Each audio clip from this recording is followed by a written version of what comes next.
Well, good evening. Good evening. How are you doing, community? This is your co host, Mark Scott, with both sides of the conversation. And it is Sunday, September 10th, 2023. So, we are always going to be here for you with another Sunday conversation. And this Sunday, we do have a topic that is weighty, to say the least. And as somebody who has been on both sides of this particular conversation, it really does hit home. But I am not by myself. As always, I am joined by the inspirational Miss Io White. Io, say something to the community. Good afternoon, community, and happy Sunday. Happy Sunday, Niner gang. Bang, bang. Yes, like you said, to piggyback off what you said, Mark, this is a very heavy topic. And myself, this is a topic that hits home very close to myself. And I am very excited. I'm very excited about this conversation and the panelists that we have on, their insight, their solutions, and their experiences for today. So I'm ready to get into it. Absolutely. And we are joined by some amazing panelists. But as always, before we get to the introduction of our panelists, we are committed to making sure we get to you the news and the events. So I'm going to go ahead and jump into the headlines. And in world news, first headline reads 11 people injured after bridge to main lighthouse collapses. On the annual Maine Open Lighthouse Day, a platform leading to the historic Doubling Point Lighthouse in Arowissac, Maine, collapsed, causing nearly a dozen visitors to fall onto the river's shoreline. Five of the injured individuals were transported to local hospitals, while another six received on site treatment. Thankfully, none of the injuries were life threatening, and the Friends of Doubling Point Light, the entity managing the lighthouse, announced that the site would remain closed to visitors indefinitely and did not provide a time frame for repairs. Also in national news, Hurricane Lee is forecast to re-strengthen as East Coast faces hazardous beach conditions this week. Hurricane Lee, currently a Category 2 storm over the Atlantic, poses a threat to the East Coast with potential life-threatening rip currents and hazardous beach conditions in the coming days. The National Hurricane Center warns that while Lee is forecast to move north of regions like Puerto Rico and the Leeward Islands, it could still significantly affect these areas and other parts of the Caribbean. It's uncertain where the storm will head later in the week, but the East Coast is preparing for similar conditions as the Caribbean. Various factors, including the position of the Bermuda High, jet streams, will determine Lee's exact path and proximity to the U.S. coast. And in local news, woman arrested in San Francisco after stabbing, standoff with police. A woman in San Francisco has been arrested after an alleged stabbing incident that led to an hours-long standoff with police. The incident began around 11:40 a.m. on Saturday when police responded to a reported fight at the intersection of Essex and Folsom in the Rincon Hill neighborhood. Authorities discovered a stabbing victim who was promptly taken to a hospital, while the suspected assailant took shelter in a building. After several hours of negotiation, the San Francisco Police Department's hostage and crisis team successfully persuaded the woman to surrender. The injured individual is expected to make a full recovery. And also in local news, $50,000 reward is issued for info on sunset robbery of San Francisco postal worker. Authorities in San Francisco are offering a $50,000 reward for information leading to the arrest of a suspect who robbed a postal worker in the Sunset District.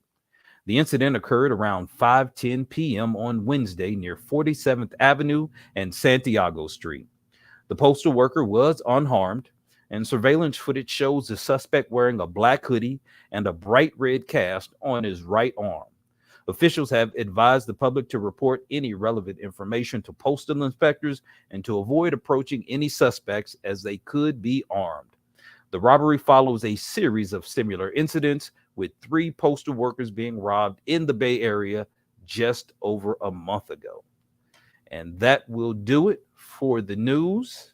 It's a lot going on in the city out there, I tell you. Man. And we can just pray that God covers us all. And hopefully these people are apprehended safely without further incident. Absolutely. I'll let you take over with the events. Definitely. And in today's events, Jumuiya Research Institute is hosting a virtual info session Saturday, September 16th at 10 a.m. to discuss community action research from African-centered ways of understanding. More workshops to be held through June 2024. The San Francisco Human Rights Commission is hosting the last community engagement session, September 17th. Let your voice be heard at the San Francisco Human Rights Commission Board of Supervisor hearing on the final reparations recommendation on Tuesday, September 19th. There will be a rally on City Hall steps at 12 p.m. and the hearing starts at 3 p.m. in City Hall Room 250 at 1 Dr. Carlton B. Goodlett Place in San Francisco. We're thrilled to announce that APRI and Swinnerton are teaming up to bring you the STEM at the Park event on Saturday, September 23rd, from 11 a.m. to 3 p.m. at the Indian Basin Shoreline Park, San Francisco. This event is tailor-made for high school students who have a passion for exploring careers in STEM fields. Don't miss out. New vaccination site, COVID-19 booster monkeypox antiviral pill treatment, Thursdays, 1 p.m. to 5 p.m. at 330 Ellis Street, as well as Saturdays, 12 p.m. to 4 p.m. at 1221 Mission Street. The San Francisco Justice Project presents the San Francisco Museums for All program, free or $3 admissions to low-income families in San Francisco. The Community Living Room, open all day, Monday through Friday, breakfast 9 a.m. to 12 p.m. and grab-and-go lunch 2:30 p.m. to 3:30 p.m. at City of Hope Cafe, 750 Ellis Street in San Francisco. Join the conversation at the YMCA Men's Harambe Cut Sock Talk. Get a fresh haircut and end the night feeling and looking great. Thursday, October 12th, 5 p.m. to 7:30 p.m. at the Bayview YMCA, 1601 Lane Street in San Francisco. This is for ages 14 and up, and there will be complimentary refreshments and swag. Push Dance Company's Sanctuary Grand Opening will be held. New opening event featuring dance and technology on all 4 levels on Sunday, October 15th at 447 Mina Street in San Francisco. Tickets are on sale now. International Shakeout Day on October 19th. Join in on the world's largest earthquake drill. Register to participate. YCD presents the 2nd annual District 10 Safety Plans Violence Prevention Peace Rally in collaboration with community partners Saturday, October 21st, 11 a.m. to 4 p.m. There will be food vendors, raffles, music, and more located at the Monarch Gardens, 428 11th Street in San Francisco. Save the date for San Francisco Safe's Halloween Candy Explosion on October 28th. Admission is free, and the event will include food, carnival games, music, and more. Farmers Market located at the Southeast Community Center, 1550 Evans Avenue, San Francisco, every Thursday now through November 30th, 3 p.m. to 7:30 p.m., and they accept cash, debit, and EBT. OMI Cultural Participation Projects, The Lion King, Friday, December 8th, 7:30 p.m. at the Orpheum Theater, 1192 Market Street in San Francisco. Wu Yi presents the Holiday Pajama Jam for the Bottles and Blanket Pantry on Saturday, December 16th from 1 to 4 p.m. at 4900 3rd Street in San Francisco. They are a new nonprofit and donations are needed. OMI Cultural Participation Project, The Wiz, Saturday, January 27th, 2024, 7:30 p.m. at the Golden Gate Theater, 1 Taylor Street in San Francisco. San Francisco Human Rights Commissions has a regular bi-monthly commission meeting on the 2nd and 4th Thursday of each month at 5 p.m. in the City Hall Room 416. You can also attend via Zoom. Be a mentor in SFUSD. Join SFUSD School-Based Mentoring Program, Mentoring for Success. Sign up to volunteer as an individual or group mentor district-wide. Would you like to promote your business, a nonprofit, or community impact? Sign up for our Hidden Gem Show. Share your expertise on our Educational Thursday. Be a panelist on our Sunday Conversation. Keep up with both sides of the conversation's latest shows and community outreach events. Follow us on all social media platforms. You can also subscribe to our newsletter at bsotc.org. BSOTC welcomes individuals who are interested in giving back to their community to join us as volunteers. We value the positive impact volunteers can make and invite you to be a part of our mission to uplift, support the community. BSOTC kindly requests your invaluable support for our podcast and community engagement endeavors. We cordially invite you to explore any of our donation links, as your generous contributions will greatly aid us in enhancing programming. We would like to take this time to acknowledge the Dreamkeeper Initiative and its support for BSOTC's programming. The Dreamkeeper Initiative amplifies the voices of and invests in San Francisco's diverse Black communities to reform public safety and address structural inequities in San Francisco. Be sure to join us this following Tuesday, September 12th at 7 p.m. for our Hidden Gems segment, as well as our Educational Thursday, September 14th, with Cynthia and Sean Johnson for Life Insurance Awareness Month. How much are you protected? Wow. Well, thank you as always, Io, powering through all those events. I know every time we get through those news and events, it's always like you got to take a deep breath and kind of relax. But community, I hope you understand how committed we are to making sure we get to you all the information that we possibly can so that you know where the resources and the events are.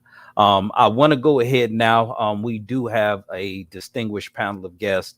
I do have a introduction I want to read, but I want to set the tempo after we get everybody on stage and let them do a brief introduction of themselves, and then we'll kind of set the conversation tempo with the introduction and a few stats. So with no further ado, let's go ahead and bring up our panelists and allow them to give a brief introduction. Well, welcome everybody. Thank you again for making time to be with us here on both sides of the conversation. Of course, on behalf of the Bishop John Henry, I want to welcome you. He is definitely out in the community making things happen, but we are here today and we're having a very serious conversation. So before we get started, please take the time, go ahead and introduce yourselves. And I guess we will start with Miss Ebony. Well, thank you. Thank you. My name is Ebony Carruthers, and I am the program manager at Heart and Soul, Inc., which was peer-based mental health support for San Mateo County. Other than that, I'm just a person that loves to love on people. So hashtag Auntie Eb, I'm everybody's auntie. I believe in loving people and being kind right where you're at. So thanks for having me. Absolutely glad you're here. Miss Precious. Yes, my name is Precious. I am the owner of A Pocket of Sunshine, which is a life coaching business, and I help people who've been through trauma and de-stress. Trauma and stress, de-stress, sorry. Definitely glad that you're here. And of course, last but not least, Mr. Jason Gant, please introduce yourself. Yes, hello, good afternoon. My name is Jason Gant. Thank you so much for sharing your platform and having me. I'm an emotional intelligence and transformational coach, and from right here in San Francisco, Bayview Hunters Point, and really enjoy traveling. I think traveling, you get to really embody the place that you're in, the foods, the smells. You really get to be where your feet are. So really is something I enjoy. So thank you so much for sharing your space. Oh, it's an absolute honor and a privilege to have all of you guys here. And let me go ahead and just kind of set the tempo here. Again, mental health issues like depression, anxiety, and trauma are prevalent across all communities. But stigma and barriers to treatment have hit us, in particular, the Black community, especially hard. Historical racism and oppression have created layers of unresolved grief and distress. And today we'll have an open discussion about the mental health challenges that are impacting Black lives today. What unique stressors are we facing as people, and how can we come together to increase awareness, access, and support? Now, this conversation aims to break down the stigma and provide critical resources and offer hope to those struggling. So by shining a light on this crucial issue, we can begin uplifting the mental well-being of Black people and families across our communities. There are pathways to healing if we approach them with honesty, compassion, and care. And I'll just go over a few stats because I'll be quite honest, some of these are just daunting just to think about, but we do want to give some numbers so we can kind of frame this conversation. Only 25% of Black Americans seek mental health treatment compared to 40% of white Americans. So that's a big difference. Nearly 66% of Black adults believe that a mental health condition is a personal weakness. That's a stigma we got to address. Over 25% of Black adults with mental illnesses report that stigma prevents them from seeking treatment, and roughly 30% of Black adults living below the poverty line believe that depression is a normal part of aging. And the last one I'll read here is approximately 56% of Black men believe that depression is a personal weakness. So just with those stats alone and the introduction, I'm sure all of you have your own unique perspective on this. So Ayo, let's open up the floor and start this conversation and see if we can get some healing to the community. Well, I know for certain and personal experience, in our community, our Black men, starting from adolescence, they're taught to be strong. They're taught that being vulnerable is a weakness. And it's magnified the tougher you are.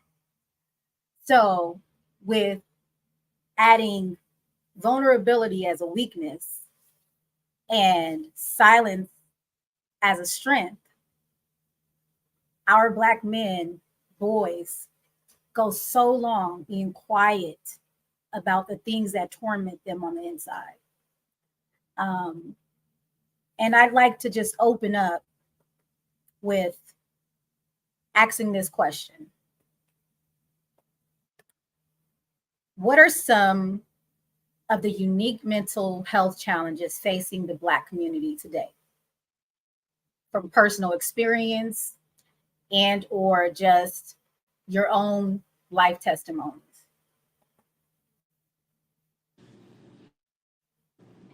I can go. I'm really excited to talk about this because I think this conversation is so needed, and I like that you guys started off with the statistics. So I want to speak towards why our mindset is like that.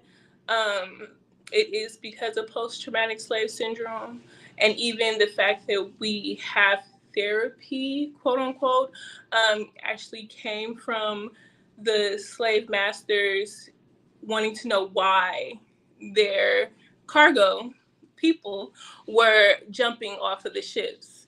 So it'll start there, and then we move into the fact that a lot of people who did seek out mental health ended up in psych wards. A lot of our people ended up in psych wards. My grandma, even being one of them in the late 70s, ended up in a psych ward instead of getting actual mental health support. So when we talk about the stigma that comes with getting mental health support, we got to look at why. Our community was not supported for a very long time. I would say until the recent 2000s, that we were actually had people combating what we have been taught to look at as mental health, or being crazy, or depression, figuring out the signs of what depression actually looks like for our men, like you're saying,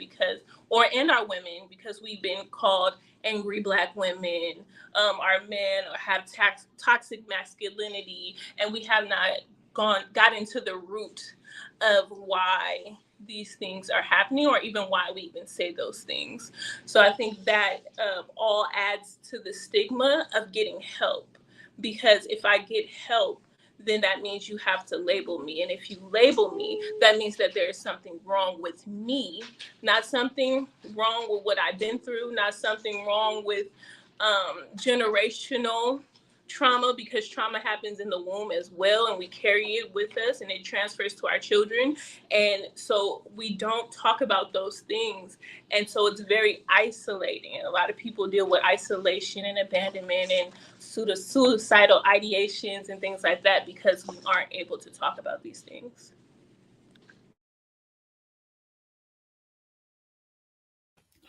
Feel free to jump in, y'all. It's popcorn style.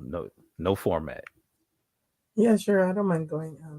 I mean, just the whole question itself is like, what's going on? Like, we have not been taught to have these kind of conversations. I like what you're saying about being crazy and something's wrong with me. Like, that's the norm. Like, it's a call for the crazy people to come combat this, like it's never been encouraged to go out and tell people what's going on in my house, or to admit or talk about what grief feels like and what loss feels like and what it actually feels like to grow up in the Black community, and the Black community in general is 1,000 different lifestyles, but we are still under this one umbrella of melanin, and even that alone, the fact that we have so many different kind of Black stories in the Black community trying to get unified in that causes mental health issues. I mean, all you have to do is hang around a beauty salon for a day and you can see the beautiful range of colors of the Black community.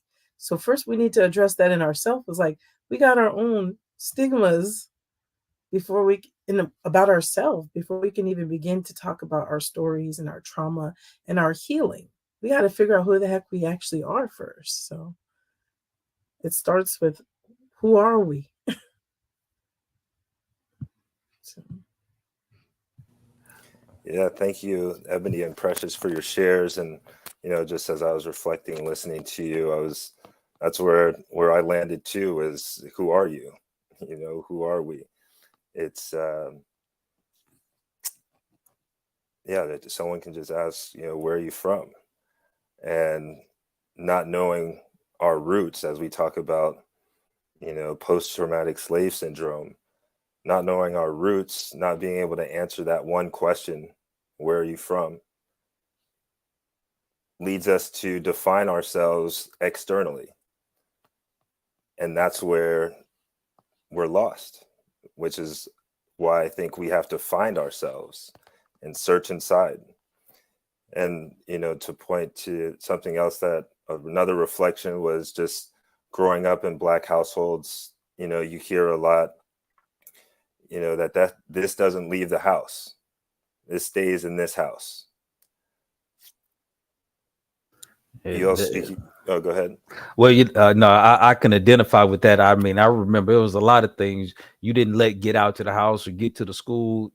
You kept it in, you swept it under the rug, and you kept your mouth shut. And that caused us to really have to internalize a lot of trauma within our family. And it left us, a lot of people, not knowing who we could trust or feel safe with. And also that's the beginning of suppressing your feelings and emotions. That's teaching to mask and don't talk, don't tell, So that also plays into the role of not seeking help because you don't want to tell anybody that you have a problem. Like Precious said, actually going to seek help is admitting that you have an issue, where it's so hard for us to actually vocalize and say, something's not right. I need to seek outside help. Self-soothing, self-medication, even trying to be your own therapist and talking yourself out of something only gets you so far. And being that you have to suppress it from adolescence, once you become an adult, you don't have the tools to express it. And so the only thing we revert to is anger, violence, projecting the everything that we've suppressed for so long onto those who we love and those who are closest to us, or anybody in that path of getting in the way of us actually having to look at the mirror and say, I want to fix me. There's something more to this. So with that, us as those on the panel who are parents and or who are just role models to the youth, for our families, how can mental health be destigmatized and made a priority in the Black families in our community? How is it, what solutions can we find, cutting it off at the head, so to speak, giving our children a voice to actually be able to express themselves when something isn't right within the home? Me, for one, I was taught to be, hey, what parent says goes. Your options are these. You don't have options outside of this or that. So to be able to have a voice and say, I don't actually agree with that. Can you listen to me? And giving our children the right and the choice to have their own perspective and opinions about things.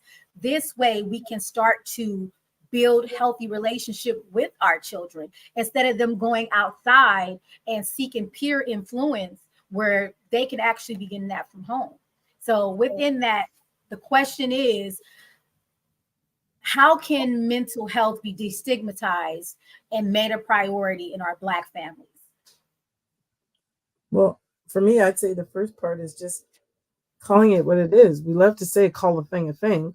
Well, right is right and wrong is wrong. Let's stop doing the things that cause trauma in the next generation. We are old enough. You said we're adults. So we are realistic enough to say what happened to us, whatever it was. We don't have to do that to the next generation. So that's stop.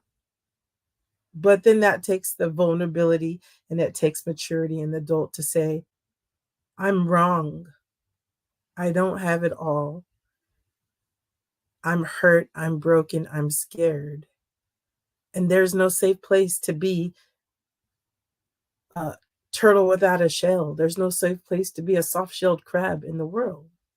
And that's what conversations like this, nonprofits and groups that are out here, we're creating safe places where you can actually, for one time, let your guard down and be vulnerable and let your fleshy heart out and say, I'm hurt, I'm broken. I need to talk about what happened to me so I don't do it for the next 100 generations. And I'm struggling to see that, but I appreciate both sides of the conversation for trying to do that. Even as silly as it is, the Pat Show, bringing out topics and conversations that we have, that's not us, that's them. No, it's us. It's us. We're the mess. And leaning into that it makes me think about the quote, curiosity killed the cat. And curiosity killing the cat is not snitching, not speaking up, not showing. I don't know. Hey, I have a problem, but I'm not going to deal with it. No, it's hard now, Jason. And I don't want to cut you off because I really want to hear what you got to say, but I resonate with that because even in like one of the most recent viral conversations here, when we had the whole Brickgate thing, there was, I think everybody across the board, agreed hitting people with bricks is wrong. I don't care what the scenario is, but there were some lessons about how the trauma triggered the conversation behind it that caused people to like, don't say nothing else. Just say it was wrong and don't talk about nothing else. But there were other things that I think as a community, we can learn that there are both sides of the conversation.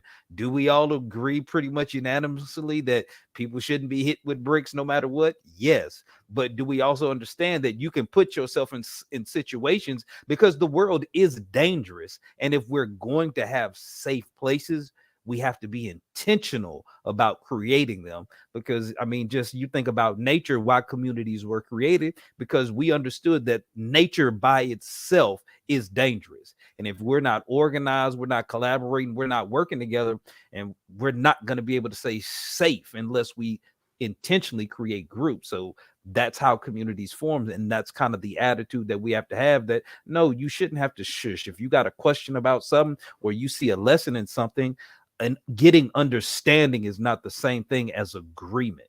And I think we do have to be intentional about creating a safe place to get understanding no matter what. I love your word intentional, because we always hear that time will heal, but time does not heal, not unless we do the intentional work. And I think that's really what you're pointing to, is being intentional about how we're showing up. And the environment, the environment that we're in is what dictates a lot of our behaviors and the connections and the relationships that we have.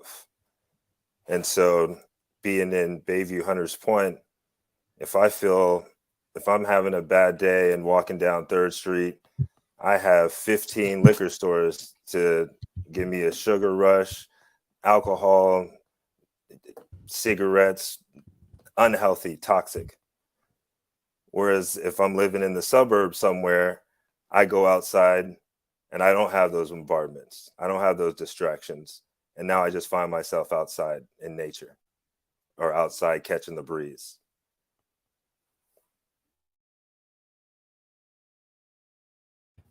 This reminded me what you said about time. And it's like time with an untreated wound actually kills, it festers and you get sepsis and you die. So just saying, even just taking that realistic measurement and saying, even a wound needs treatment. You got to really get clean. You got to get healed. You got to put the salve, the ointment. We got wounds. We got to open it up so we can actually clean it out so we can be healed. Yeah, but like as a community, when we talk about racism and post-traumatic slave syndrome, we're actually living in a time right now where institutionally they're pushing back on us telling the truth and taking that time to put the salve on it and get understanding about what happened to us. They don't want to talk about accurate history because now it's offensive, because it makes the perpetrator uncomfortable to tell the truth about what really happened. So how can we find healing when people don't even want to acknowledge what they've done to us? And I think this is the conundrum that racism and discrimination leaves us in, because we're trying to find a comfortable existence in an institutional organized society that has decimated us as a people. I mean, again, when you got to look at the people who raped and killed and stole everything from your people, and then you got to act like everything's okay. Like, how do we find real healing mentally and emotionally for this? Well, it starts way smaller than that. We've got to do it for ourselves first. The Black community itself has been racist, has been abusive to ourselves. So we have to agree in our struggle. I didn't grow up in Hunters Point. I grew up in Reno, Nevada. That makes my Black experience super different from growing up in Compton or Oakland, but doesn't make me any less Black. But I've had to defend my own Blackness to my people more than anybody. So it starts with us. Agree that we can stop pointing out how we talk and whose hair is like this and how come the booty is like that. Like, it starts with us. We can't ask our oppressors to recognize when we haven't recognized our own selves and our own issues. Sorry, Precious, if I cut you off, by the way. Yeah, that's true, but that's also a part of systemic racism. Like, we didn't get like that. We were told that we weren't beautiful. We were told that how we talked wasn't enough. And although we created language, although we created the beauty standards, although we created all these things, we are always told that we're less than, and that comes from systemic racism. Like, so it is, in that sense, it does start with us, no matter what. Like, no matter what, you are always going to be the problem. Like, always, unfortunately. And not that what happened to you is your fault, but the fact that you have to work through what you've been through. And going back to us being parents or being a parental figure or whatever it is, you have to start with you. A lot of people have children and they're unhealed. When you have a child and you're unhealed, for some reason, people think that it's going to miraculously take away all and everything that you ever been through. And what it does is actually highlights all your pain, and it also gives your trauma an outlet.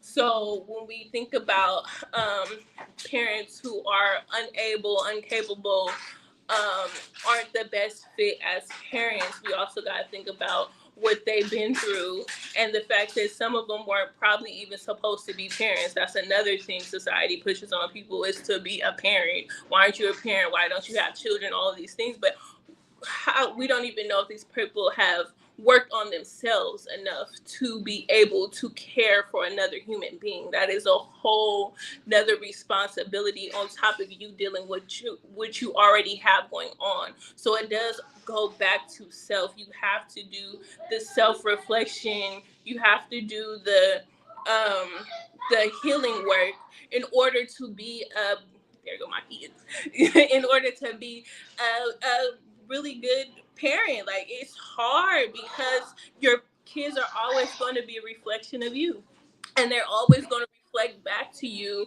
some type of trigger, some type of whatever has happened to you. And you got to know the emotional intelligence to be able to be like, okay, in this moment, how do I reconcile this situation? How do I talk to my child? How do I allow my child to talk to me? Because your children are going to be little people. And if you telling them that they can't talk to you, or who do you think you're talking to? Although I do that too, but I do it in a different way for my daughter because I want her to know who she's talking to. So if she does get along, I want you to remember that she's talking to your mom, and how should you talk to your mom? But it's not in a demeaning way of who you talking to. Don't talk like you can't speak at all. And I think we have to give our children a voice enough to tell us, and also be able to have a conversation, because no matter how young you think your child is watching, and your child is becoming again another reflection of you. So most likely those things that you don't like in your child came from you.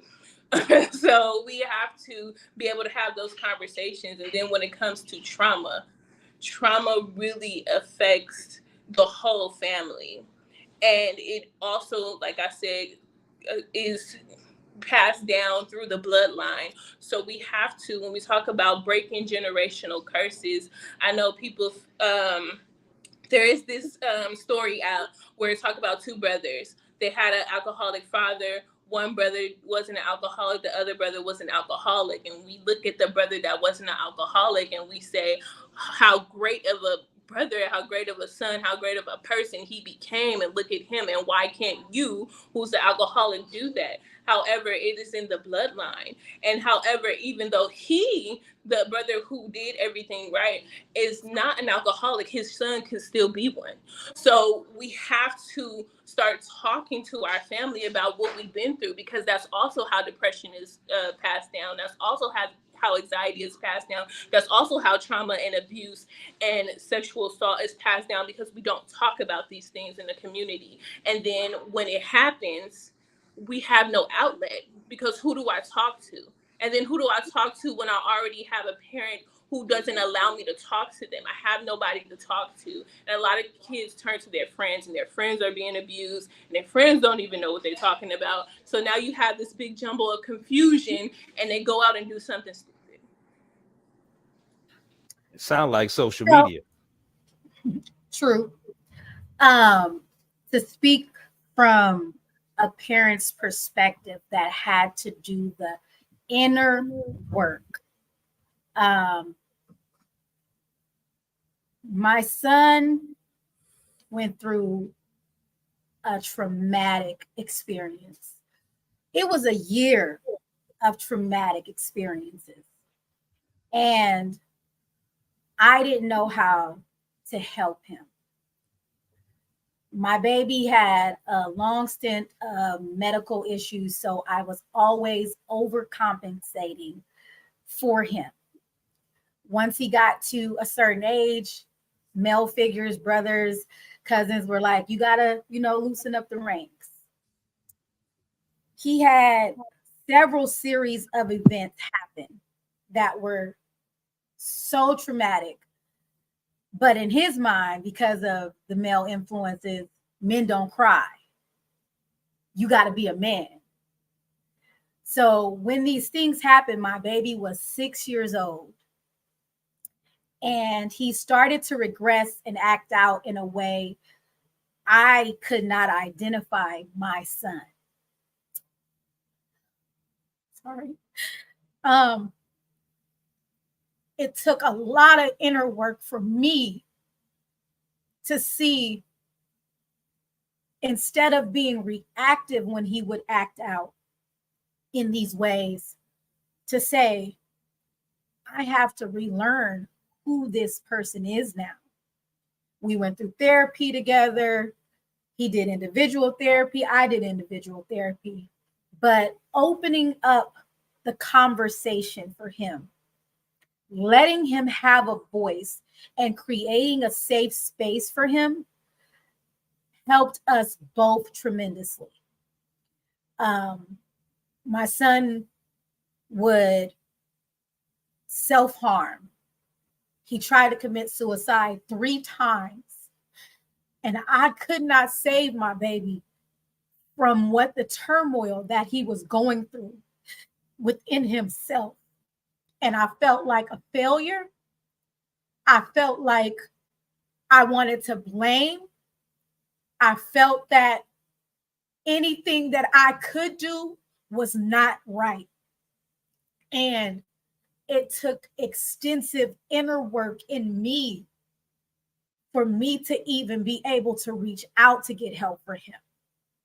So I understand when some, me included, would blame our parents for the trauma that we've been through.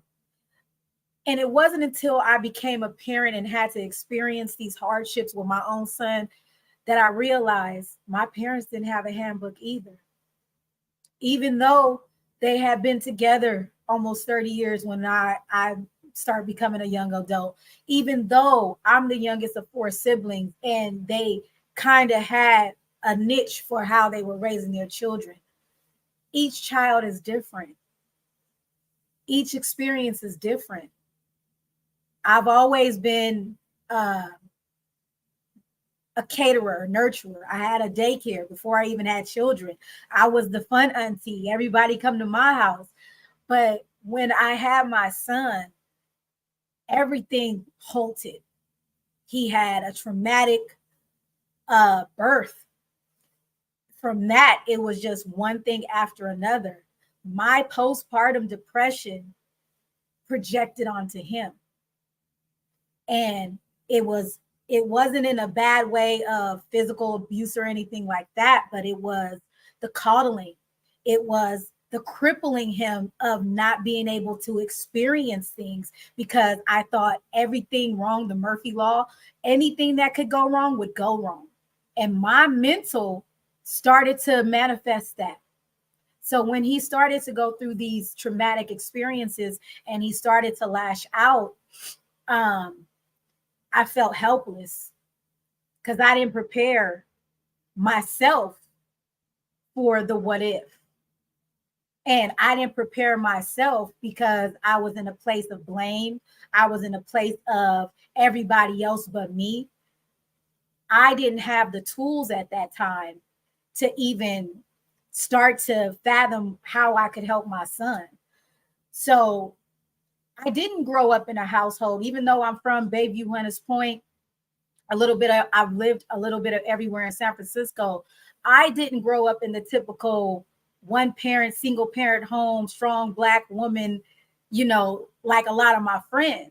So how they were relating to things, I didn't relate to that. My parents were strict. They ran a tight ship and they've been married. Like I said, now they've been married 53 years, but I had a 2-parent home. So I had a different dynamic and balance. I didn't experience those kind of traumas growing up.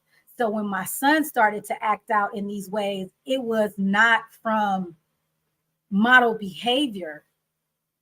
He didn't see the violence. He didn't see fight. He didn't see those things. He didn't have to grow up in the projects. He didn't have to fend for himself. So the way that he was reacting to all these things was foreign to me, for one. And then the way that we were able to come together, I really had to have ownership and say, I don't have all the answers. I'm his mother and I can't help him through this. I need an olive branch.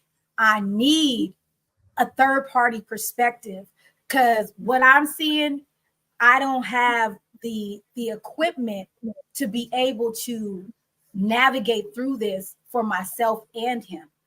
So trying to break that stereotype in how I was raised and thinking that I needed to do that to my son too. Like, okay, yeah, the men in my family are Men don't cry. You do this, you do that. You know, that strict line of what a man is. But being a single mother, I can't teach my son how to be a man. I can't tell him I can't empathize with how these things will affect him as a young Black man. So I had to seek outside help. And it's not very often in our community that we find those parents who are willing to admit they don't have the tools, they're not equipped, or to even admit that I am projecting my trauma onto my child. I am not breaking the cycle, and I got him or she on the same hamster wheel. One of the things I think is such a beautiful example about what you're saying is there is no universal one size fits all answer for this. And I think one of the beautiful things is because of how resilient we are as a people is that we're finding creative strategies to address our individual situations. There is a benefit to having structure, there is a benefit to having order, but we also have to, again, be intentional about creating that grace space so that we can be creative in how we adjust. Because when you have different children, each child is going to be their own individual personality and entity, but there are still standards in family and community that need to be in place so that they have that security around them to be themselves. But I wanted to ask Ebony, because again, like you created Heart and Soul Inc. What are some of the resources that are available specifically to Black individuals that you've worked with or used or seen that could help us?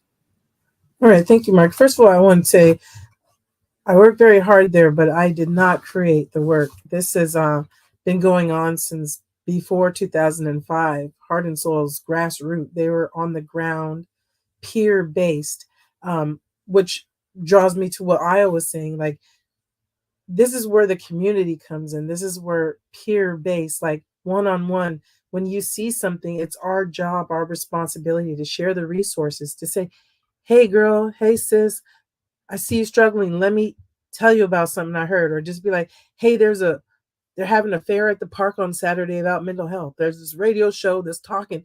You know, it's up to us in the moment of seeing someone struggle to say, hey, there's something else. You're not alone. You're enough. You're okay. We need to speak life in those situations. And that's what Heart and Soul has been doing since 2005.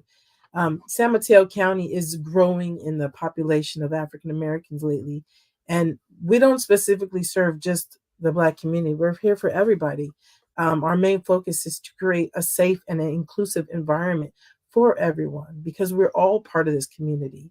You know, growing up in the Bay Area specifically, there's not one of us that's purebred African American community. Like, we all love some noodles. We love a burrito.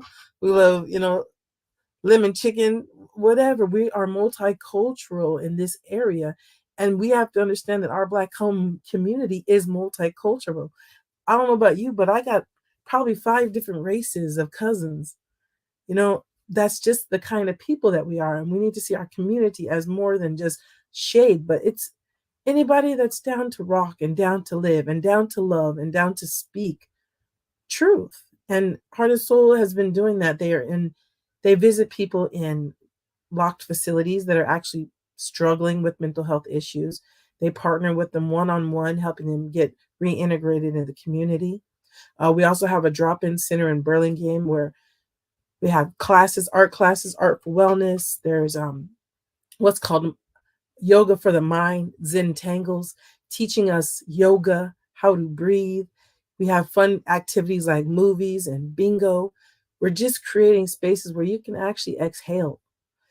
The overarching thing I like to say about my job is I get to create safe places for people to practice and be well.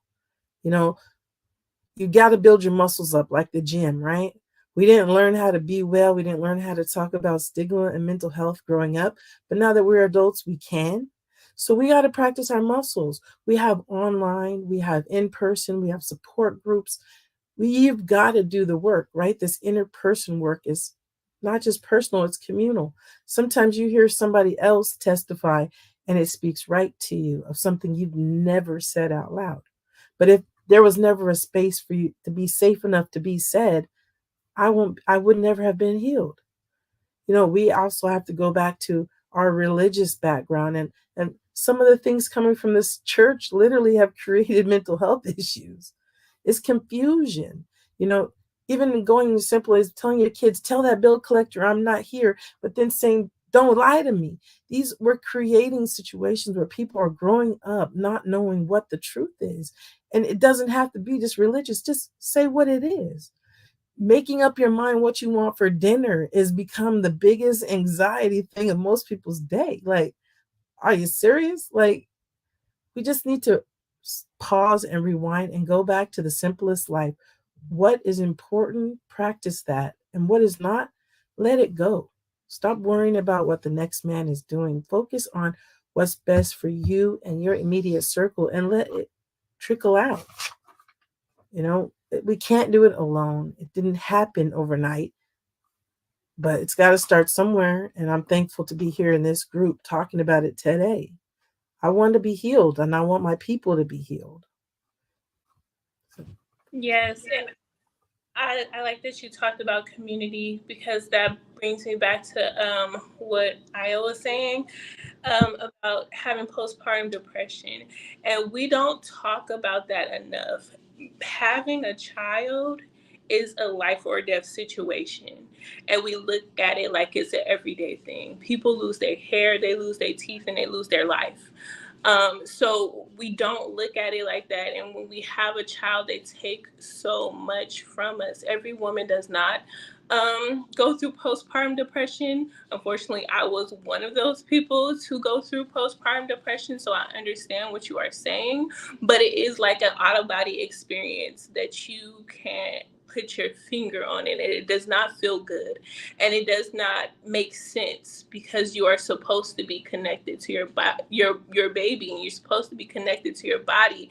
But when you go through something as traumatic as birth, even giving birth, they say that it's like it's like heavier than being hit by a 52 wheeler or something like that. Like, you are going through that much pain and that much trauma just to bring a life into this world. And then there's people who cannot, and people who have to get cesarean sections, and people who have to give stillbirths.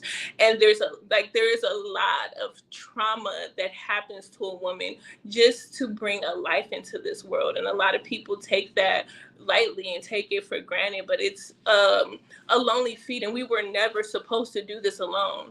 Like, not even not even in a two-parent household, we were supposed to have community, and the woman was supposed to have a break after childbirth, and we were supposed to have people to help us with this child. Like, it's not a one-person job. It was never supposed to be a one-person job. And so when I hear you and I see your tears and I see you, I want to tell you, like, great job, Mom. Like, you did what you were supposed to do, and you did the best that you could. Not that you're not still doing the best that you can, but just in those moments, it's hard. And a lot of women are incarcerated. I'm formerly incarcerated, for people that don't know.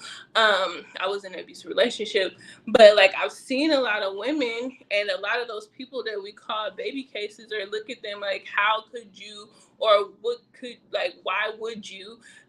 It could be that, like, it could very much so be that it's that dangerous to go through postpartum depression, because you lose a part of yourself in that process. And then there's also postpartum psychosis, which we know what psychosis is. When you lose your mind, you start hallucinating, seeing things like that. That also can happen to you from just childbirth. So it's a heavy thing to be a parent, to be a mother, and we don't even know what happens to the men. Like, we don't even know, because you also experience things as men through the childbirthing process, which I think is so beautiful, the energetic exchange that happens for men. However, we don't even know mentally what happens to you guys as well, because there's not enough research. But it's a thing. Like, it's really childbirth, bringing a life into this world is amazing, it's beautiful, but it's also very dangerous. And I would just want to point that out to any, and also for women, it can last up to 7 years.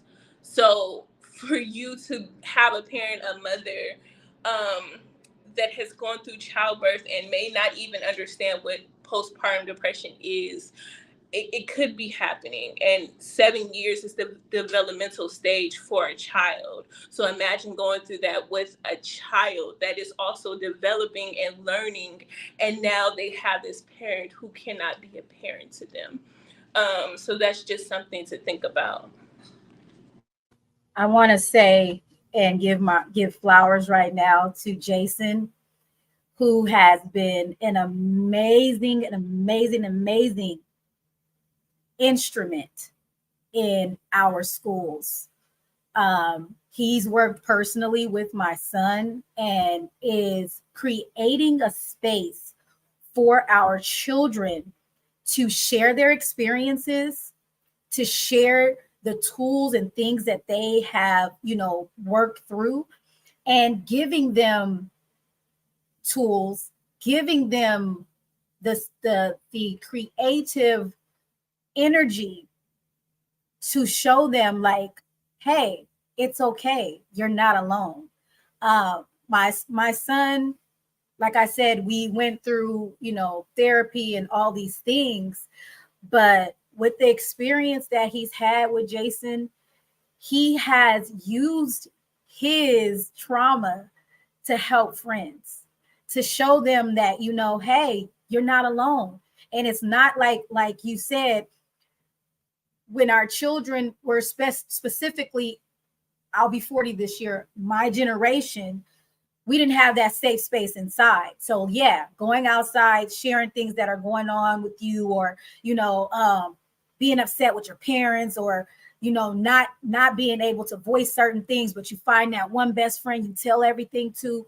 My son has now has a community of students and friends that can share these experiences, and they're growing from it, man. They're growing from it. So when we talk about solutions and how we can build our community, we have great people like Jason and My Village Tribe. We have great women like Ebony in the Heart and Soul in business.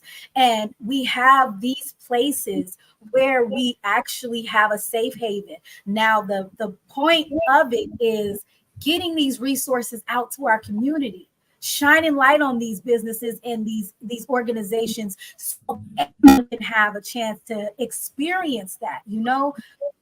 I'm fortunate enough to know both of these people personally, and that's why I said this topic today is something that hits home for me, because I see it in my community and how far it's gotten, where people fall by the wayside just because lack of resources and lack of ability to get to these places, and not wanting to seek the help, because it's like, if I admit it, like you said, if I admit it, that means I got a problem. But when you see somebody that looks like you, that's doing the work, it's a little more influential. It's a little more encouraging, So I want to give you both your flowers in this moment right now, because when we talk about finding solution, you guys are boots on the ground doing the work. Jason, you're starting with our kids.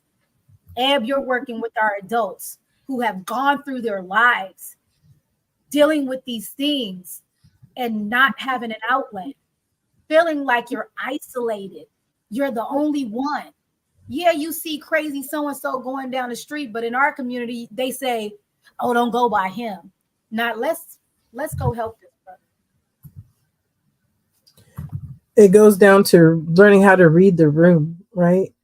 Like seeing what's really necessary and actually being able to share without capping or roasting somebody. I love a mama joke, I'll go roast battle any day, but I learned to read the room to like, where do I play and where do I listen? We need to be able to say, hey, something's wrong at my house, without everybody, hey, look at those, pointing out their issues. There's a place and a time to joke, and there's also, this is a time that's serious. Like, it's not funny anymore. You know what I mean? My mama don't got combat boots. Like, her toes is out. You know what I mean? Like, people need some help. You know, she's Yeah. not so fat. You know, her belt looked like the equator. Like, she hungry. You know, we got to read the room and see what really needs to happen. And having these honest, open conversations and being a dose of integrity and saying, hey, I'm scared to be vulnerable, but I'm willing to do it because I don't want you to feel alone. I don't want you to grow up feeling like you cannot be your true, authentic self. Because nothing's wrong with your true, authentic self. Nothing's wrong with your nose. Nothing wrong with your eyes. Nothing's wrong with that keloid, aka a titty that's hanging on your ear or whatever. Nothing's wrong with that. You're perfect. Let's stop pointing out the flaws that we have no control over. Just love on people, and then we can start being healed. Yeah, it's so simple, and it kills me. Let's just love people. Period. Let's love them. You're right. And I think as a parent, trying to balance that, giving them that sense of empathy and self-love and that safety in how they communicate with other people, but also preparing them for the abrasiveness that they're going to face in life. And again, we can't kumbaya every situation away. Some things we are going to have a thick skin. We're going to have to know how to handle the verbal jousting that happens in tense situations with complicated relationships. But I wanted to go to Jason, because what are some of the practical things that you've found in working with the kids that have been consistent in helping them kind of get a better sense of self? Yeah, no, thank you for the pointed question. And just going back to the grander conversation, a word that's coming up for me is embodiment. And just hearing Io share, thank you for sharing that story and showing your strength, being vulnerable with the public in this platform. I think that is, modeling, as we talk about being adults now, and knowing better. It's just the simple modeling and changing our relationship to feedback. And so changing that relationship to feedback is doing the work, creating the space for yourself to grow. And that's really what healing is. Healing is a journey to wholeness. And, so yeah, I just wanted to thank you for your story. And to come to, what are the practical skills and tools that work for teens. And, to Io's story, I go into schools, juvenile systems, I work with athletic teams, and my message is the same: to take a time out, pause. So the students know me as Coach Pause, because I teach slowing down and finding the pause. And one tool we can use from that is stopping, STOP.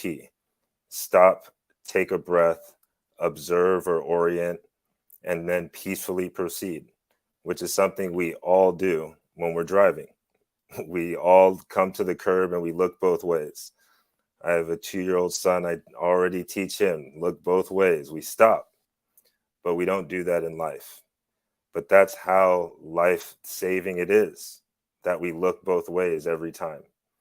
And so that's what I bring into the classroom, an environment where we can stop, be authentic, be ourselves, find our breath, usually find our breath for the first time that day, or maybe the first time that week. Because when we do experience stress, trauma, anxiety, overwhelm, what I like to call is VUCA, VUCA, volatile, uncertain, complex, and ambiguous situations. The Navy uses this term. And we forget to exhale. We just hold our breath. Wow. And so when we don't breathe, what happens? We suffocate and we die. So we need to learn to breathe. And I think Ebony said it, like, we need to exhale. And so we practice that. We practice exhaling. We practice exhaling in our bodies and moving in our bodies right there at our desks, meeting them where they're at. We don't need to go outside. We move our bodies right there at their desks. We do breath work. We allow time for their nervous system to just settle. And when we ask them how they feel, they say they feel calm, they're relaxed, it was rejuvenating, it felt good. And I share with them all the time that the power came from them actually engaging in the practice. I can't breathe for them. I can't do the stretch for them. But by engaging in it, by being present moment in what we're doing in the classroom, they're able to touch in with themselves and say, hey, I do have a lot going on. I do have a lot of expectations. Maybe there is that student that's playing around in the back of the classroom. But just last week, a student in the midst of all that said, you know what, when you take a deep breath in, it quiets you. And then the girl next to her said that she experienced the same and that it was really calm. Now, this was a classroom where there were some distractions going on, but by them tapping in, they were able to quiet themselves and find calm, and that is the power. Well, let me Zuri, just Zuri again. actually taught me that. But yeah, My son. I got to double like strategic, practical, and profound wisdom and the simplicity of what you teach is literally, I can see how teaching it, especially to the younger generation, how it's going to help move the culture where they'll be aware of how to do this, and it's going to spread, brother. What you're teaching is profound and it's powerful.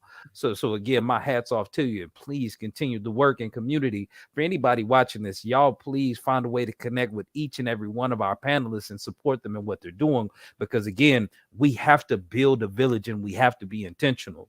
I want to make sure that the conversations that we have are connected to the actions that we take so that we can continue to improve the quality of our existence one day at a time. But yeah, brother, that's powerful what you teach. No, And in all thank you. fairness, Mark, that he's teaching us also, like, that's who's broken is our inner child. So yeah, while we might be adults in age, who's broken is that child in us. So these tools, these skills are perfect for any age. And to that point, you know, what's happened to you is not your fault, and what's happened to you is sometimes what you feel inside, and so your trust has been broken during that moment, and that's also what an adverse childhood experience is. And so yes, we've all had bad days and things didn't go our way, but that the time that really stands out, the one that triggers us, is that time that we weren't held, and that one time that we weren't received, or we weren't listened to, or we weren't heard. And so that's where the connection comes. That's where the safe space comes. But when we don't have that safe space, or we can't recognize it in the midst of the intensity because it feels intense right now, that's where the inner tools for well-being come in.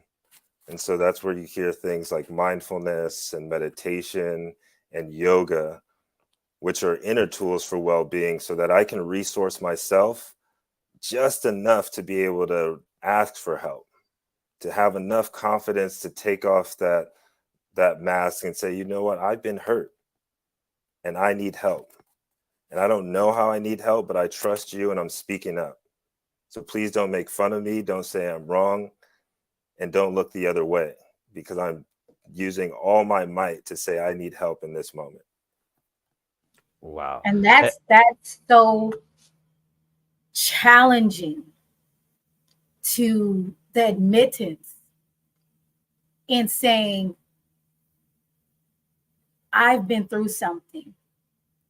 Or even in that moment of someone triggering you and you not being able to identify why you're having such immense emotions towards this, to be able to pause, like you said, take that breath and identify that feeling. Like we say, you know, we go through experiences, right? And there's lessons in all things. And if we're able to actually learn a lesson from traumas and we can apply it moving forward. Yeah, the situation may not be the same, but your reaction to it triggers something of what you've been through. So we take that lesson from what we've been through and apply it. When I say it's challenging, because we don't always give ourselves the grace to pause. It's in the heat of that moment, especially when you're triggered very fast, you're reactive and you have verbal diarrhea, for lack of a better term. And so all you're doing is creating a cycle now, because whomever you're projecting that onto, they're going to shut down. They're not going to be able to have a conversation nor try to come to a solution, because now it's like you're pushing me. So to have that tool as an adult, like I said, my son came home and taught me that, like, no joke.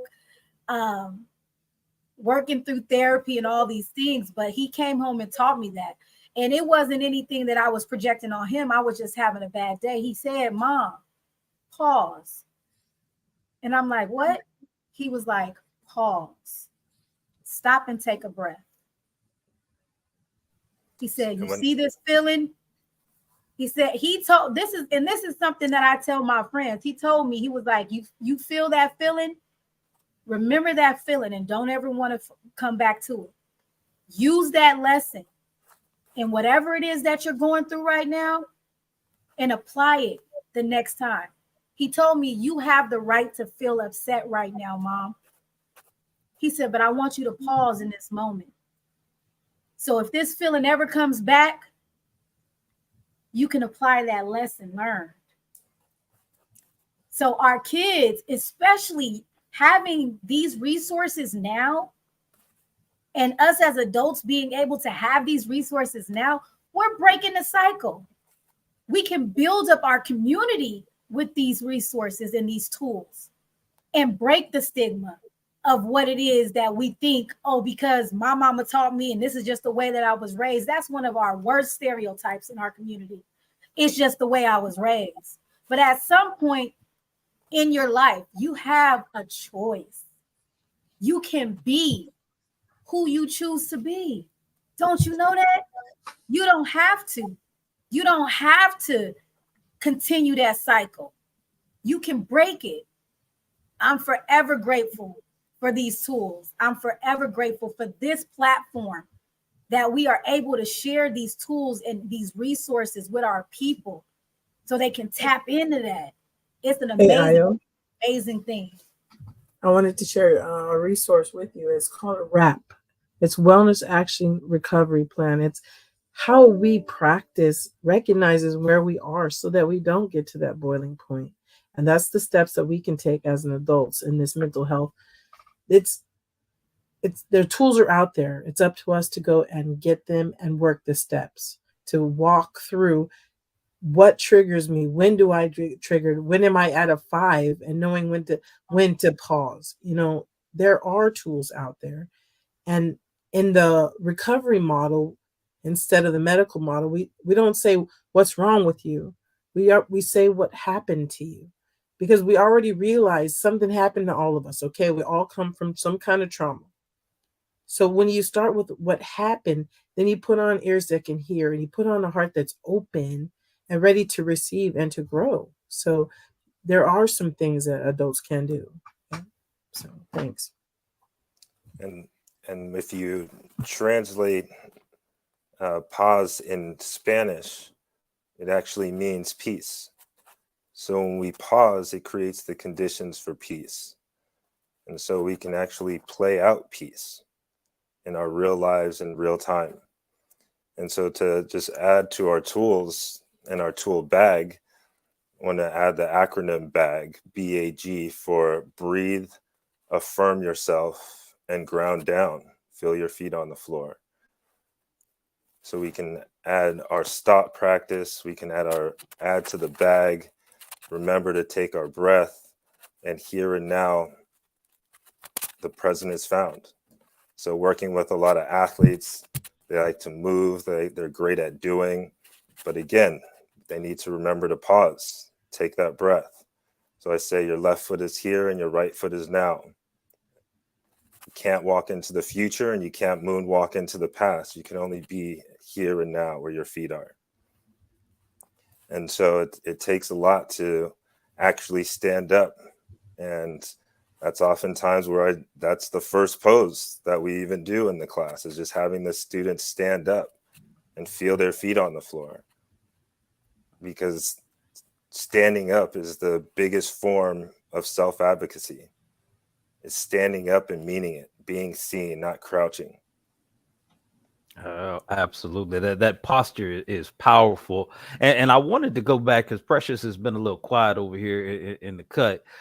I wanted to ask you something, because when I was speaking, she talked about when people get triggered, and when you find yourself in that moment and you're feeling an emotional response to a situation, but until you don't want to respond. Have you ever found yourself dealing with that, where, you know what, I'm just going to lean into how I'm feeling because that's just how I feel, even though I know I'm tripping? Have you ever encountered that or worked with people who've dealt with that? Oh, absolutely. I work with all kinds of people, and myself included. And I've been quiet because I absolutely love everything that has been shared.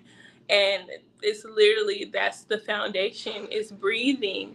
Your breath is literally life. Without your breath, you are not alive. And that's what happens when we're upset. That's what happens when we're triggered. And that's how we get anxiety.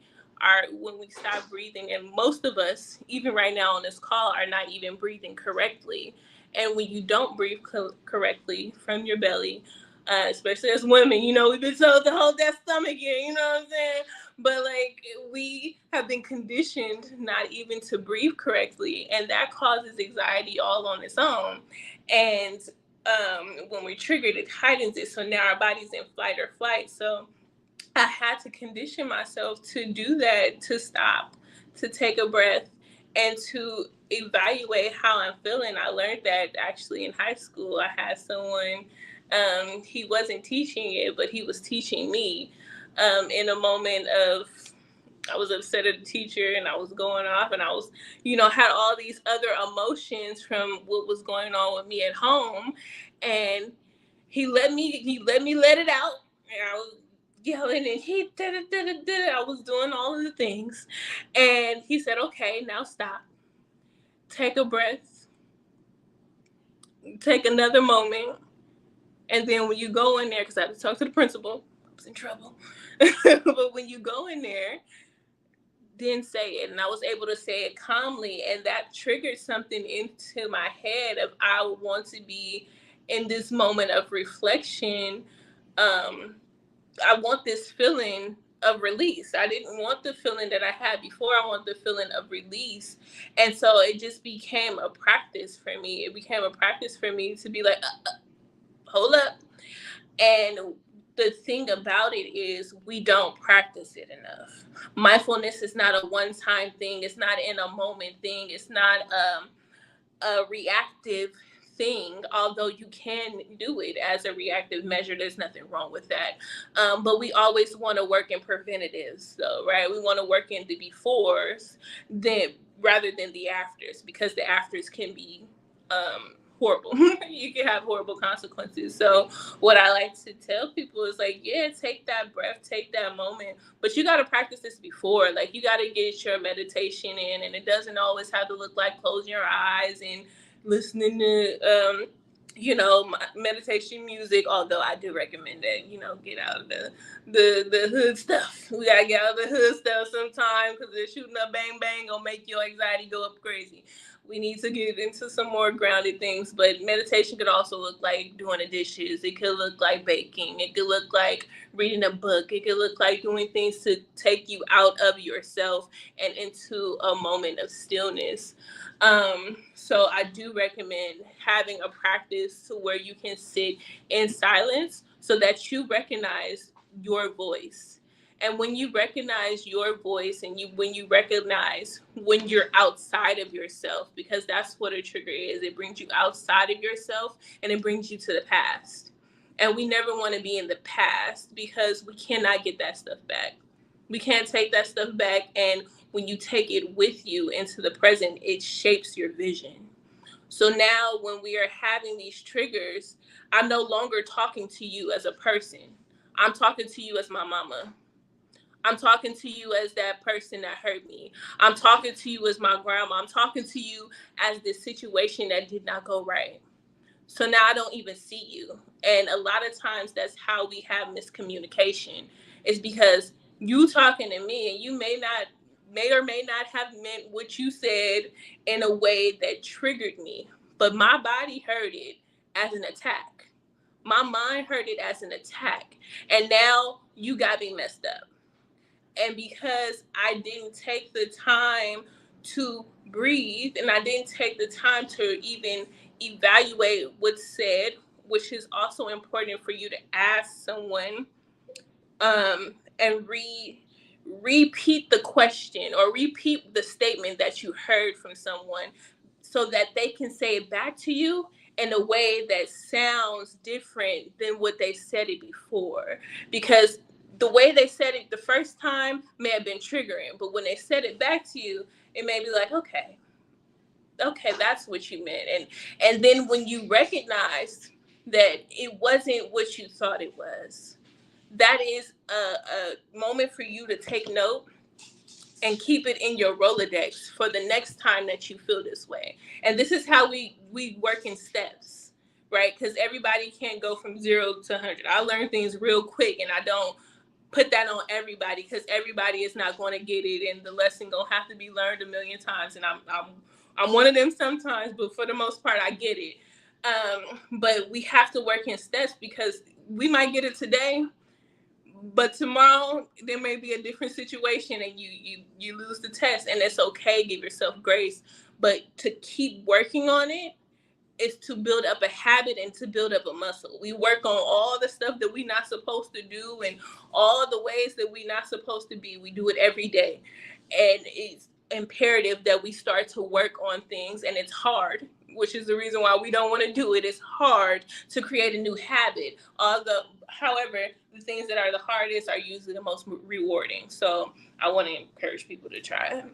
Yeah, we got to choose a hard, because either it's going to be hard healing ourselves or it's going to be hard keep living in the dysfunction and trauma. So yeah, we got to choose a hard.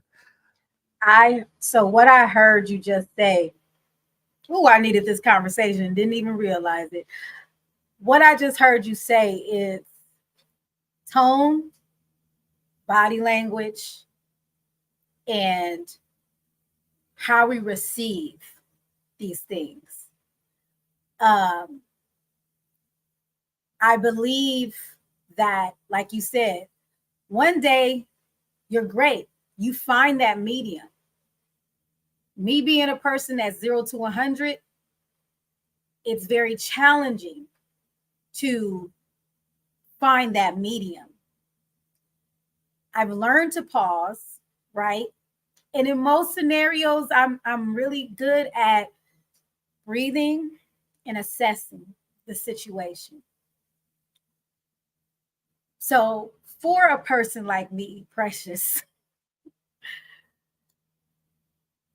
the continued work, yes. What would be a great tool to practice for a person that's literally 0 to 100 for most parts? What would be, or Ebony, somebody jump in. What would be a great tool, a good tool, a helpful tool to help balance and find that medium, especially in the heat of the moment? Yeah, I would say, because I'm 0 to 100 too, but I like to stay at my 0. So in order for me to stay at my 0, you have to create, because this is not a one size fit all, but you got to create practices that works for you. And for me, that thing is to walk away. Let yourself, because you gotta, if you can't find it in that moment, if you can't have it in that moment, you gotta make it in that moment. So in order for you to make it in that moment, walk away. Kind of like a conscious interrupt, like just a forced stop. Kind of like right now, I'm gonna do a forced stop because I want to hear what Ebony was about to say, because she raised her hand because she was sure about to say something.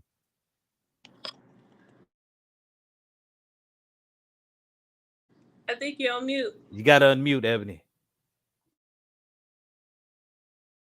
It might be your connection. We can't hear you.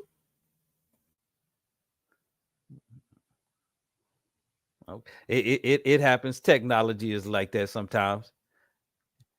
Maybe if you go out and come back in, that log out and come back in, and then Precious, we can get you to finish your statement. Yeah, Precious, yeah. Because again, I'm gonna put some of these strategies I'm learning in place. Like right now, this is the only way we're gonna get good at it is by practicing them, and I think being able to separate ourselves from the emotional response, because I remember when I was in ministry and I was counseling people, one of the consistent things that I know always a miscommunication error was, particularly because women are more tuned to their emotions. When they hear things, they respond by how they feel first. The first filter it goes through is the emotions. How is what you're saying making me feel? So before I get the accuracy behind what you're actually saying, I'm going to respond to how what you're saying is making me feel, and trying to stop that process. And they're like, no, if you actually listen, it's good for you.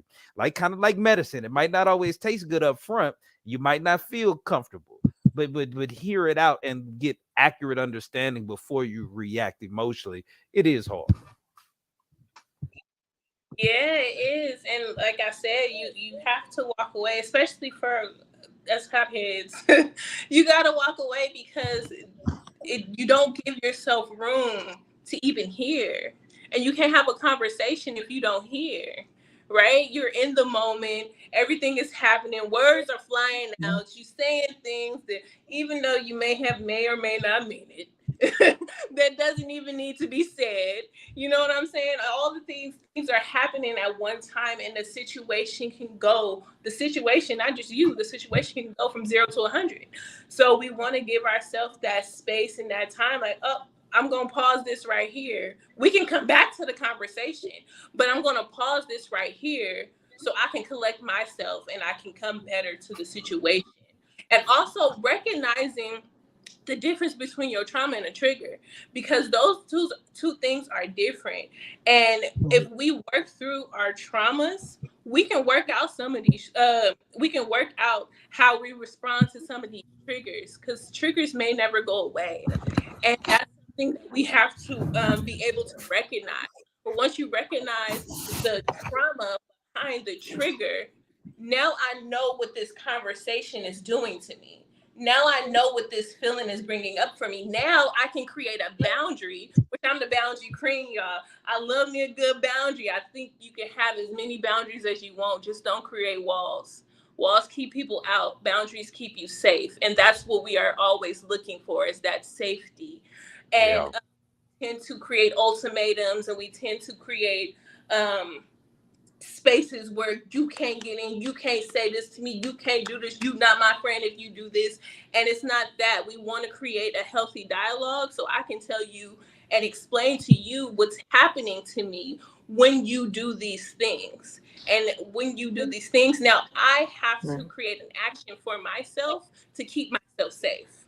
And it don't matter if you respect it or not. So we create this little safety toolbox for ourselves, so that when this person from the past do pop up in another person, we can be like, okay, you remind me of my mama right now. Let me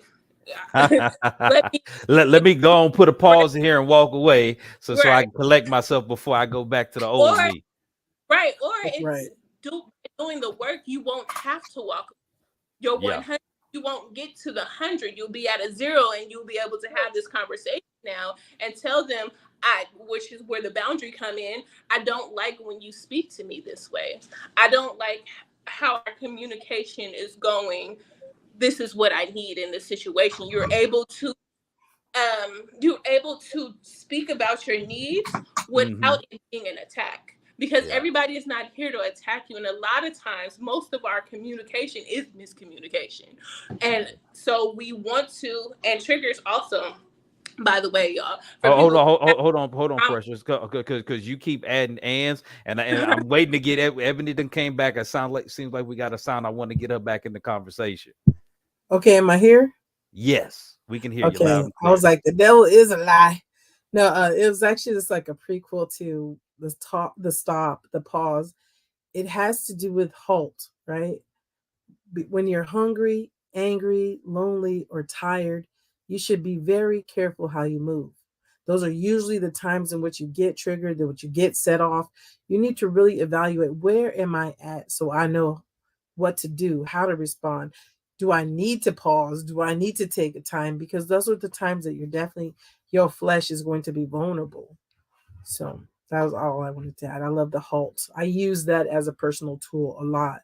And it keeps me from getting to 100 over something the size of a staple. You know what I mean? Like, I'm able to control myself. You know, we have these tools as African Americans. We know how to code switch. We know how to make ourselves. Uh-oh. Oh no. We've lost your sound again, Ebony. We Technology. lost you again. Try it again. Okay, yeah. All right. So I'll try to go out and come back in again, because I do want to get a closing statement here, because I do want to make sure we respect everybody's time. But as we are getting ready to try to, I want to leave this conversation on a redemptive and inspirational note. Again, when we're talking about addressing suicide and mental health in our community, it's a weighty subject and conversation, and I want us to give the respect that it deserves. And again, community, you've seen that we've put links and resources and hotlines that are available. But I want to make sure we get an opportunity as we close out to give as much redemption to this conversation as possible. And Precious, I'll let you start off. What do you want to give the community as far as a way of empowerment, inspiration, or encouragement when it comes to addressing suicide and mental health in our community? Wow. Yeah. I want to give so much. Actually, my life goal is to help people in this space, because I know it all too well, on a personal and just by way of life. And I want you to know that there's so many factors for why people take their life. I want you to know that it looks so many different ways. It could look like the person that's smiling and laughing every day. It could look like um, the person that's hanging on the corner and doing the things that they're not supposed to be doing. We know what that looks like, but we call it something else. But we don't call it is suicidal actions, right? We don't see it as that. And people that don't think that they have anything to live for. What we don't talk about is, for women specifically, there are a lot of hormonal issues. Please get your hormones checked. That could definitely be an issue, even if it's just your period. There's a thing called PMDD that definitely affects you around your menstrual cycle, that can cause suicidal ideations and mental health issues. We don't check on our children that may have be on the spectrum. Our children that may be on the spectrum are extremely different. Please get your child checked. Please get your child checked. A lot of us don't want to do that. Um, I also like. There's so much I want to contribute. I'm in the process of creating a mobile mental health space so that I can go out into the community, because this is something that we need. Those things that Jason provides, I also provide them as well, and it was so beautiful to hear that, because like he said, it is something that we need, and we do need to start with our youth, because our youth are going through things that they cannot express, that they cannot explain. There's a lot of childhood abuse that has happened. Please talk to someone if you have been through it. You need to let it out. It cannot rule your life. Our traumas, our past, our things cannot rule our lives. I went through a lot of trauma in my life, And it took for me to be in an abusive relationship that landed me in prison and coming home into another abusive environment for me to be like, no, I have to stop this here and now, whether it be with family, whether it be with other people in my life. And I have to get to the bottom and the root of my own trauma. While I'm trying to help other people, I need to get to the bottom and the root of my own trauma. And on the other side of this healing journey that I went through, I found the most beautiful peace that I never even knew that I could find. So it's worth going through. It's worth going through the mental hike that you have to do to heal. It's worth unlocking these things, but please do it in a safe environment. And not every therapist is going to be for you, but find someone that is. Okay, try. Continue to try. Do not give up on yourself. You are worth being here. You are worthy of being seen. You are worthy of healing. You are worthy of your life. Okay, and there are people in this world that need you, whether it be your immediate family or whether it be somebody that you don't even know 10,000 miles away. You are needed here. So I implore you to heal. I implore you to find safe spaces. I implore you to do the work, and not only just do the work, but have the conversations about it, because that's the only way that we can heal, is by having these type of conversations where we talk about what we've been through and we talk about what these things look like, because we don't have enough of these conversations. So that's what I want to give to people. Wow.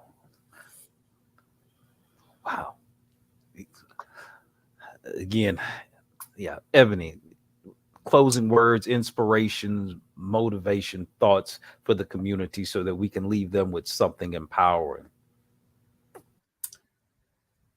Thank you for doing the hard work. And, at Heart and Soul, we have a group called Alternatives to Suicide, which is a support group that allows people to talk about how they're feeling without the crisis team coming, without the police coming. Sometimes saying something out loud is all you need. You need to hear it for the first time. And then you're like, wait, maybe I don't feel that way. But just having a space to talk about it. The keys to suicide prevention is creating a world that people want to live in.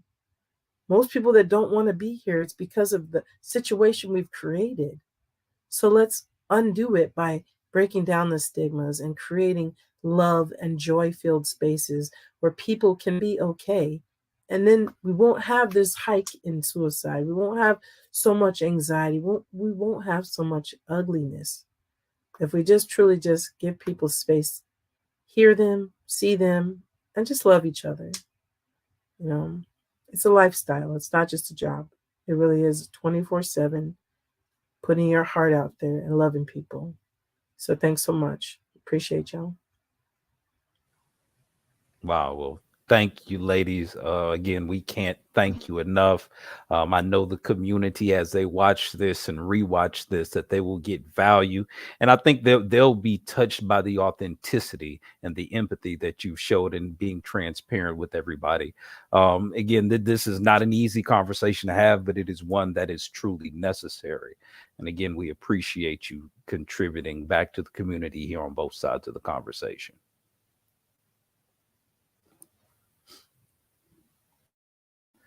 Ayo.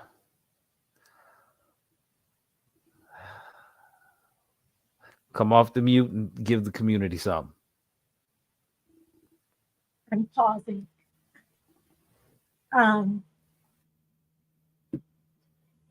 This was a necessary conversation.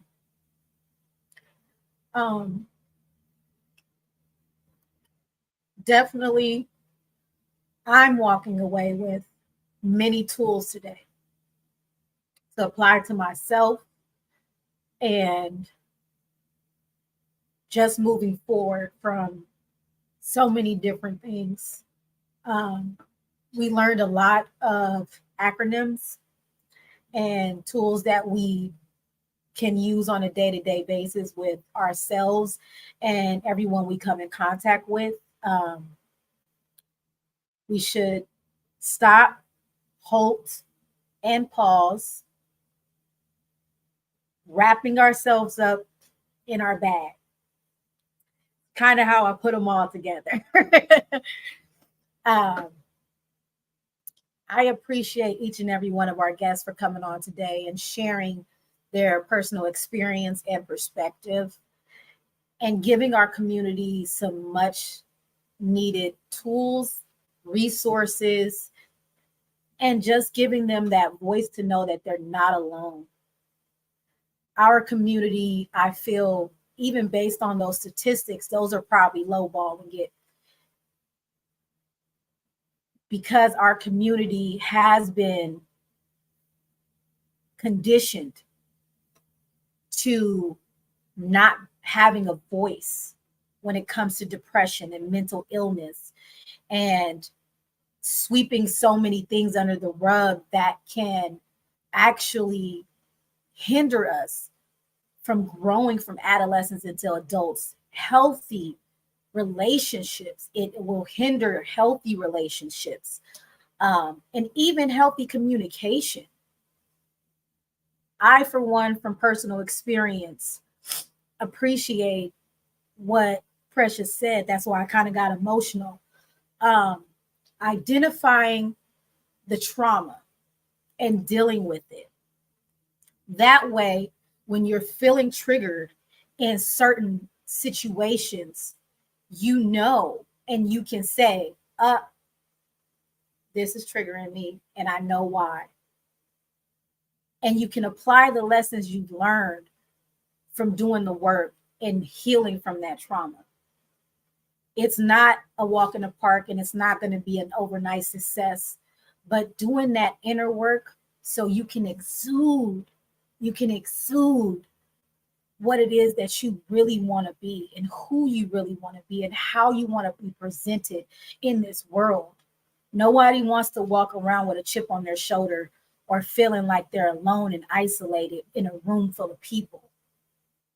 So making sure that you check in with your strong friends, making sure that you are that olive branch. Because when we get to a certain stage in our lives, it's not about competition or gatekeeping. It's about collaboration and bringing up somebody else. So this platform has given me so much in learning. And I just appreciate having this space that the bishop has created and the whole organization of Both Sides of the Conversation has created for people to come on and shine light to their individual stories.